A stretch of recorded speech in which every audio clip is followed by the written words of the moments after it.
ಕೊನೆಯದಾಗಿ ಗಣರಾಜ್ಯೋತ್ಸವದ ಶುಭಾಶಯಗಳು. ಭಾರತೀಯ ಗಣರಾಜ್ಯೋತ್ಸವ ಪ್ರತಿ ವರ್ಷದ ಜನವರಿ 26ರಂದು ಆಚರಿಸಲಾಗುವ ದಿನಾಚರಣೆ. ಭಾರತೀಯ ಸಂವಿಧಾನ ಜಾರಿಗೆ ಬಂದು ಭಾರತ ಗಣರಾಜ್ಯವಾದದ್ದು ಜನವರಿ 26, 1950ರಂದು. ಇದರ ಪ್ರಯುಕ್ತ ಈ ದಿನವನ್ನು ಗಣರಾಜ್ಯೋತ್ಸವವಾಗಿ ಪ್ರತಿ ವರ್ಷ ಆಚರಿಸಲಾಗುತ್ತದೆ. ಭಾರತೀಯ ಪ್ರಜೆಗಳಿಗೆ ತಮ್ಮನ್ನು ತಾವೇ ಆಳಿಕೊಳ್ಳುವ ಅವಕಾಶ ದೊರೆತ ಪವಿತ್ರ ದಿನ. ಬ್ರಿಟಿಷರ ದಾಸ್ಯದಿಂದ ಮುಕ್ತಗೊಂಡ ಹಿಂದೂಸ್ತಾನಕ್ಕೆ ಸ್ವಾತಂತ್ರ್ಯ ಸಿಕ್ಕು 2.5 ವರ್ಷಗಳ ಬಳಿಕ ಮಹಾನ್ ಸಂವಿಧಾನವೊಂದು ಅರ್ಪಿತವಾಯಿತು. ಅಂದು ಭಾರತದ ಪ್ರಜೆಗಳು ಸ್ವತಃ ತಮಗೇ ಪ್ರಜೆಗಳಾದರು, ಪ್ರಜೆಗಳೇ ಪ್ರಭುಗಳಾದ 1950 ಜನವರಿ 26ರ ದಿನವನ್ನು ಗಣರಾಜ್ಯ ದಿನ ಎಂದು ಘೋಷಿಸಲಾಯಿತು. ಭಾರತದ ಪ್ರಜೆಗಳನ್ನು ಆಳುವ ಶಾಸಕಾಂಗ, ನ್ಯಾಯ ಒದಗಿಸುವ ನ್ಯಾಯಾಂಗ ಹಾಗೂ ಜನರಿಗಾಗಿ ಕೆಲಸ ಮಾಡುವ ಕಾರ್ಯಾಂಗಗಳು ಹೇಗಿರಬೇಕು, ಯಾವ ನೀತಿ ನಿಯಮ ಕಟ್ಟಳೆಗಳನ್ನು ಅವರು ಪಾಲಿಸಬೇಕು ಎಂಬೆಲ್ಲ ಸೂಚನೆಗಳನ್ನು ಹಾಕಿಕೊಟ್ಟ ಸಮಗ್ರ ಮಾಹಿತಿಗಳ ಗುಚ್ಛವೇ ಭಾರತ ಸಂವಿಧಾನ. ಡಾಕ್ಟರ್ BR ಅಂಬೇಡ್ಕರ್ ನೇತೃತ್ವದಲ್ಲಿ ರಚಿಸಲ್ಪಟ್ಟ ಈ ಸಂವಿಧಾನ ಡಾಕ್ಟರ್ ರಾಜೇಂದ್ರ ಪ್ರಸಾದ್ ಅಧ್ಯಕ್ಷತೆಯಲ್ಲಿ 1950 ಜನವರಿ 26ರಂದು ಅಂಗೀಕರಿಸಲ್ಪಟ್ಟಿತು. ಭಾರತ ದೇಶದಲ್ಲಿ ಸಂವಿಧಾನ ಜಾರಿಯಲ್ಲಿ ಬಂದ ಮೇಲೆ ಪ್ರಜೆಗಳಿದೇ ಸರ್ಕಾರ ಅಸ್ತಿತ್ವಕ್ಕೆ ಬಂತು. ದೇಶದಲ್ಲಿ ತಮ್ಮದೇ ಸ್ವಾತಂತ್ರ್ಯವಿದೆ, ತಮ್ಮನ್ನಾಳುವವರು ತಾವೇ ಆಯ್ಕೆ ಮಾಡಿಕೊಳ್ಳುವ ಅವಕಾಶವಿದೆ ಎಂಬ ಸಂತಸ ಇಡೀ ದೇಶದ ಜನರಲ್ಲಿ ಪ್ರತಿಫಲಿಸಿತು. ಜನರಲ್ಲಿ ನಿಧಾನವಾಗಿ ಸಂವಿಧಾನ ಸರ್ಕಾರದ ಮೇಲೆ ವಿಶ್ವಾಸ ಬೆಳೆಯಲು ಪ್ರಾರಂಭವಾಯಿತು.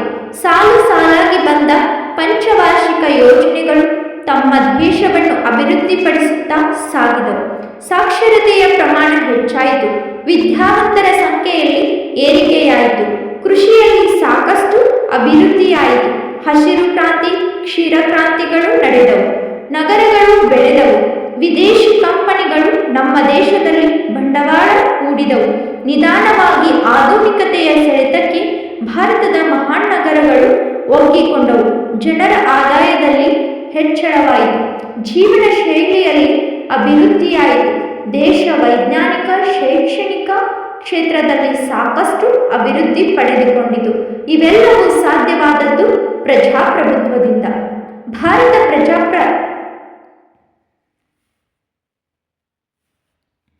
ಭಾರತ ಪ್ರಜಾರಾಜ್ಯವಾಗಿ 68 ವರ್ಷಗಳಲ್ಲಿ ಇಡೀ ರಾಷ್ಟ್ರವೇ ಸಾಕಷ್ಟು ಬದಲಾಗಿದೆ. ಜನರ ವಿಚಾರ, ಆಚಾರ, ನಡತೆ, ನಂಬಿಕೆಗಳಲ್ಲೂ ಸಾಕಷ್ಟು ಬದಲಾವಣೆಯಾಗಿದೆ. ಬೆಳವಣಿಗೆ ಧನಾತ್ಮಕವಾಗಿಯೂ ಆಗಿದೆ ಮತ್ತು ಋಣಾತ್ಮಕವಾಗಿಯೂ ಆಗಿದೆ ಎಂಬುದನ್ನು ನಾವು ಒಪ್ಪಿಕೊಳ್ಳಲೇಬೇಕು. ಪ್ರಜಾಪ್ರಭುತ್ವ ರಾಷ್ಟ್ರವಾಗಿರುವ ಭಾರತದಲ್ಲಿ ಸ್ವಾತಂತ್ರ್ಯ ಕೆಲವೊಮ್ಮೆ ಸ್ವೇಚ್ಛಾಚಾರವಾಗುತ್ತಿದೆ. ಇಂದಿನ ಭಾರತದ ಪ್ರಜೆಗಳಲ್ಲಿ ದೇಶ ಪ್ರೇಮ ಕುಂದುತ್ತಿದೆ. ಅಂದಿನ ಸ್ವಾತಂತ್ರ್ಯ ಹೋರಾಟಗಾರರಂತೆ ದೇಶಕ್ಕಾಗಿ ತನು ಮನ ಧನ ಅರ್ಪಿಸುವವರು ಈಗ ಯಾರೂ ಇಲ್ಲದಾಗಿದೆ. ಸಂವಿಧಾನವನ್ನು ಸಿದ್ಧಪಡಿಸುವಾಗ ಸಂವಿಧಾನ ರಚನಾ ಸಮಿತಿಯಲ್ಲಿದ್ದ ಆ ಎಲ್ಲ ನಾಯಕರು ಭವ್ಯ ಭಾರತದ ಸುಂದರ ಅಭಿವೃದ್ಧಿಯ ಕನಸು ಕಂಡಿದ್ದರು. ಸಂವಿಧಾನ ಎಂಬ ಪೌಷ್ಟಿಕಾಂಶದಿಂದ ಭಾರತದ ಅಭಿವೃದ್ಧಿ ಎಂಬ ಮಗು ಮುಂದೆ ಏಳಿಗೆಯತ್ತ ಹೆಜ್ಜೆ ಹಾಕುತ್ತದೆ ಎಂಬ ಕಲ್ಪನೆಯಲ್ಲಿದ್ದರು. ದೇಶದ ಸಮಗ್ರ ಏಳಿಗೆಯ ಕನಸು ಕಂಡರು. ಪುಟ್ಟ ಮಗುವಿನ ಭವಿಷ್ಯದ ಬಗ್ಗೆ ತಾಯಿ ಕಲ್ಪಿಸಿಕೊಂಡಂತೆ. ಆದರೆ ಅವರ ನಿರೀಕ್ಷೆಯ ಮಟ್ಟದಲ್ಲಿ ಇಂದಿನ ಸಮಾಜ, ದೇಶ ಅಭಿವೃದ್ಧಿಯನ್ನು ಹೊಂದಿದೆಯೇ ಎಂಬ ಪ್ರಶ್ನೆ ಯಾರ ಬಳಿಯೂ ಉತ್ತರವಿಲ್ಲ. ಗಣರಾಜ್ಯ ದಿನ ಎಂದರೆ ಸರ್ಕಾರಿ ರಜೆ ಅನ್ನುವಷ್ಟರ ಮಟ್ಟಿಗೆ ಇಂದಿನ ಬಹುತೇಕ ಭಾರತೀಯ ಪ್ರಜೆಗಳು ಈ ಸುಂದರ ದಿನವನ್ನು ಅರ್ಥೈಸಿಕೊಂಡಂತಿದೆ. ರಾಜಧಾನಿಗಳಲ್ಲಿ ನಡೆಯುವ ಗಣರಾಜ್ಯ ದಿನದ ಆಚರಣೆಯನ್ನು ಟಿವಿಯಲ್ಲಿ ನೋಡಿ ಸಂತಸಪಟ್ಟು ಟಿವಿ ಕಾರ್ಯಕ್ರಮ ಮುಗಿಸಿದಾಗ ಭವ್ಯ ಭಾರತದ ಪ್ರಜೆಗಳ ಗಣರಾಜ್ಯ ದಿನದ ಆಚರಣೆಯೂ ಮುಗಿದು ಹೋಗುತ್ತದೆ. ಎಲ್ಲ ಧಾರ್ಮಿಕ ಹಬ್ಬಗಳಂತೆ ರಾಷ್ಟ್ರೀಯ ಹಬ್ಬಗಳು ರಾಷ್ಟ್ರದ ಮನೆಗಳಲ್ಲಿ ಮನಗಳಲ್ಲಿ ಆಚರಿಸುವಂತಾಗಬೇಕು. ದೇಶದ ಅಭಿವೃದ್ಧಿ, ರಾಜಕೀಯ ನೀತಿ, ದೇಶ ರಕ್ಷಣೆ, ನ್ಯಾಯಾಂಗ ಕಾರ್ಯಾಂಗಗಳ ಬಗ್ಗೆ ಜನರಲ್ಲಿ ಗೌರವ ಮೂಡುವಂತಹ ವಾತಾವರಣ ನಿರ್ಮಾಣವಾಗಬೇಕು. ಪ್ರತಿಯೊಬ್ಬ ಪ್ರಜೆಯಲ್ಲಿಯೂ ತಾನು ಭಾರತೀಯ ಎಂಬ ಪ್ರಜ್ಞೆ ಜಾಗೃತವಾಗಿರಬೇಕು. ಶಾಂತಿ ಮಾರ್ಗದಿಂದ ಸ್ವಾತಂತ್ರ್ಯ ಪಡೆದುಕೊಂಡ ದೇಶ ನಮ್ಮದು. ನಮ್ಮ ಧ್ಯೇಯ ಪ್ರತಿಯೊಬ್ಬ ಭಾರತೀಯನ ಮನಸ್ಸಿನಲ್ಲಿಯೂ ಕರುಣಿಸುತ್ತದೆ.